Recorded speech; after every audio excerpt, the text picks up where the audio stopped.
জুহাইর ইবনে হারব রাহিমাহুল্লাহ আবু হুরায়রা রাদিয়াল্লাহু আনহু থেকে বর্ণিত, রাসূলুল্লাহ সাল্লাল্লাহু আলাইহি ওয়াসাল্লাম বলেছেন, কিয়ামত সংঘটিত হবে না যতক্ষণ পর্যন্ত না রোমীয় সিরিয়ার অন্তর্গত সেনাবাহিনী আমাক অথবা দাবিক নহরের কাছে অবতীর্ণ হবে।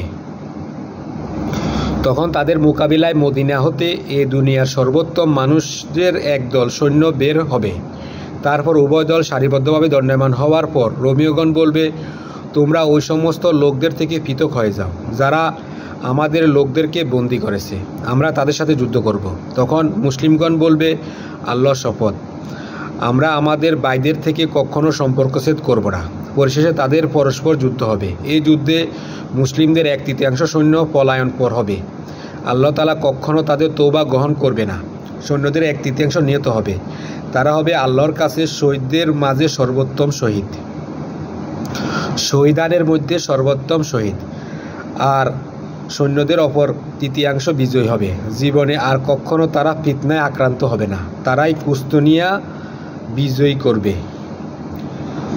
তারা নিজেদের তলোয়ার জাইতুন বৃক্ষে লটকিয়ে যুদ্ধলব্ধ সম্পদ ভাগ করতে থাকবে। এমত অবস্থায় তাদের মধ্যে শয়তান উচ্চস্বরে বলতে থাকবে, দাজ্জাল তোমাদের পিছনে তোমাদের পরিবার পরিজনের মধ্যে চলে এসেছে। এ কথা শুনে মুসলিমরা সেখান থেকে বের হবে, অথচ এ ছিল মিথ্যা সংবাদ। তারা যখন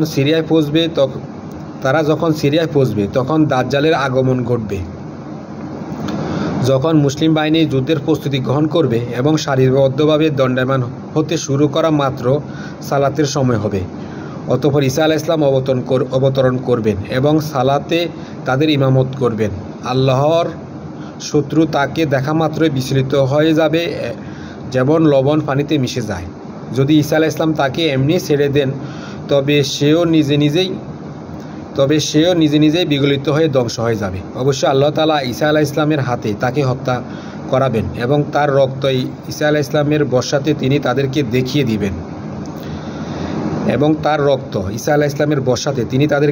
দিবেন।